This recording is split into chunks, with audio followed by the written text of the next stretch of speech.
Hey guys, how you doing? At first glance, the Galaxy Watch 9 looks almost identical to the Watch 8, but Samsung has made several important changes on the inside.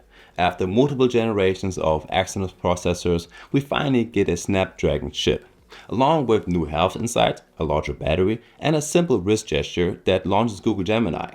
At the same time, the display, case dimensions, and even Samsung's official battery estimates are almost unchanged.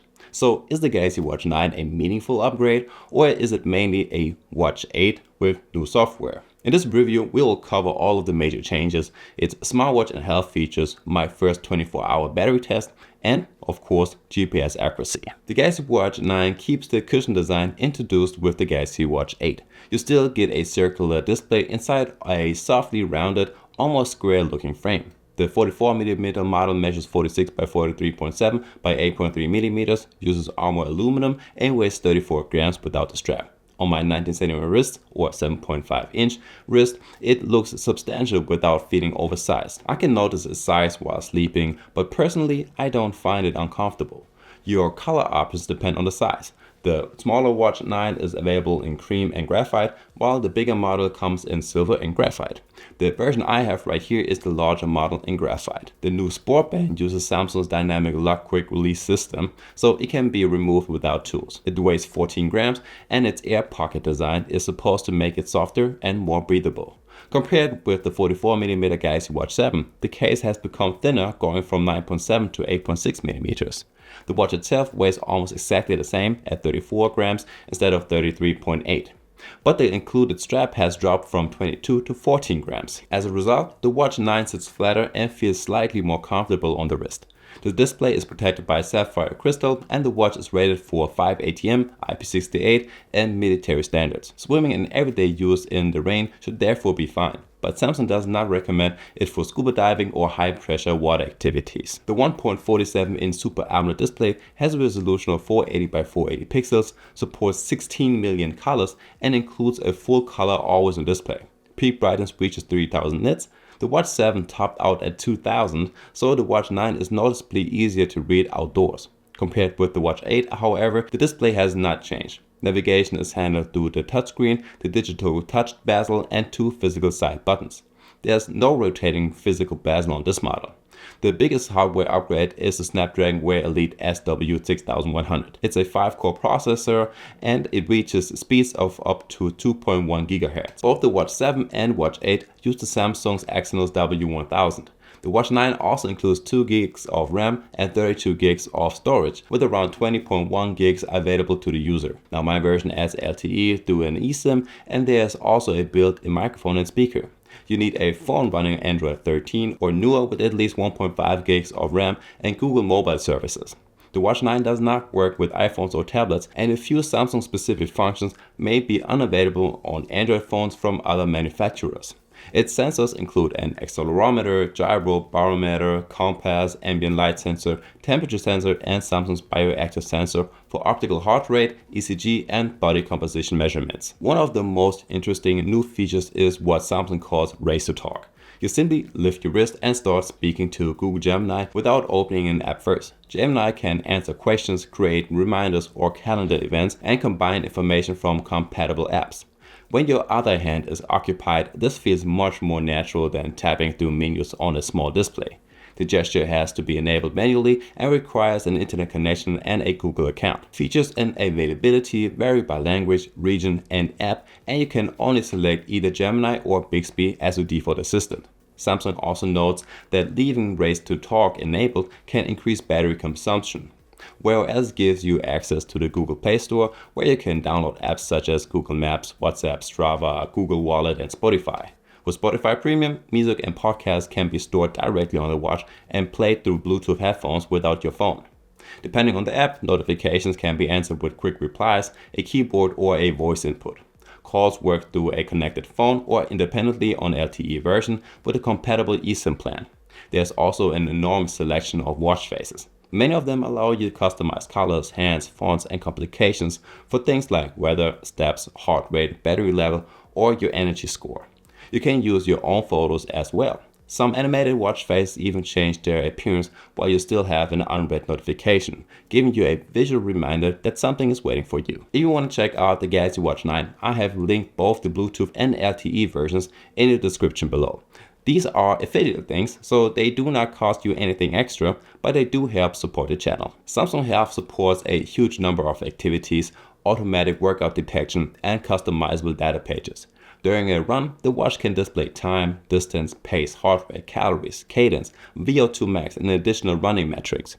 New or expanded features include the AI-powered running coach, fitness index, and daily cardio load. Running Coach first determines your current level and then builds a personalized 3 to 5 week training plan. Daily Cardio Load evaluates the duration and intensity of your workouts to help you decide whether to train harder or focus on recovery. Fitness Index combines VO2 max, body composition, heart rate, steps, and activity data. Strava integration and guided iFit workouts are included as well.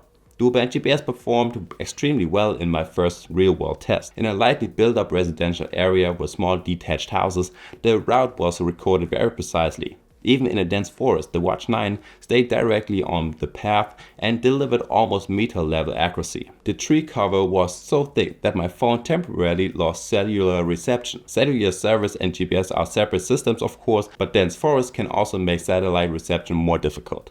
Based on this test, GPS accuracy is clearly one of the Watch 9's strengths. The health package is extremely comprehensive. The Watch 9 tracks heart rate variability, blood oxygen, respiratory rate, skin temperature, stress, steps, activity time, and calories. The new Vital features uses at least 7 nights of data to establish a personal baseline and alerts you when several overnight measurements move noticeably outside your normal range. For heart health, you get ECG recordings, blood pressure measurements, and notifications for signs of an irregular heart rhythm. Blood pressure has to be recalibrated regularly with a traditional upper arm monitor though. Heart health score also considers factors such as sleep duration, BMI, vascular load, and intense physical activity. ECG, blood pressure, and irregular heart rate rhythm notifications use Samsung's Health Monitor and require a compatible Samsung Galaxy phone. The biosensor estimates body fat percentage, fat mass, skeletal muscle mass, body fat, BMI, and basal metabolic rate. Samsung also includes the Aegis Index, an antioxidant index that estimates carotenoid levels and vascular load during sleep. Antioxidant index and vascular load are currently listed as lab features. Temperature-based cycle tracking, continuous stress tracking, and warnings about potential harmful environmental noises are included too. During sleep, the watch recognizes awake time, light sleep, deep sleep, and REM sleep. It then provides a sleep score, detailed charts, and personalized sleep coaching. With a connected phone, it can also record snoring. Sleep apnea detection looks for possible breathing disturbances across 2 nights within a 10-day period and may flag signs of moderate to severe obstructive sleep apnea. It is intended for adults aged 22 and older and is not a replacement for a medical examination. Energy Score combines sleep, activity, and overnight heart health data into a score from 0 to 100. The idea is to help you decide whether your body is ready for a demanding workout or would benefit from more recovery. Keep in mind that not every new insight will necessarily remain exclusive to the Watch 9. Some functions mainly depend on Samsung Health, your software version, phone, and regional approval. The 44mm Galaxy Watch 9 has a 445 mAh battery hour. Samsung claims up to 40 hours with the always in display disabled and up to 30 hours with it enabled. In my demanding 24-hour test, I used maximum brightness, the always in display, all available health tracking, 1 hour of GPS, and overnight sleep tracking. After exactly 24 hours, the 44mm model still had 37% remaining. The smaller version, which I tested under the same conditions, had 25% left. So even with demanding settings, the larger Watch 9 can comfortably last a full day and still provide a useful reserve. I will cover the complete results in a separate battery test though. Compared with the 44mm Watch 8, capacity only increases from 435 to 445 mAh. Now, Samsung officials' estimate remained identical at 40 or 30 hours. Charging uses the included wireless WPC charger and is rated at up to 86 minutes compared with 82 minutes on the Watch 8, but wireless power share is not supported. In Germany, Samsung charges €440 for the bigger Bluetooth model and €490 for LTE. If you are upgrading from a Watch 7 or an older generation, you get a thinner design, a significantly brighter display, new Snapdragon processor, a larger battery, and Samsung's latest health and software package. That is a meaningful upgrade. Compared with the Watch 8, the case, display, storage, durability, and official battery estimates are almost unchanged. The strongest reason to upgrade are the new processor, raised the torque with Gemini, and the additional health insights. Since some software features may also reach older models, I would not automatically replace the Watch 8.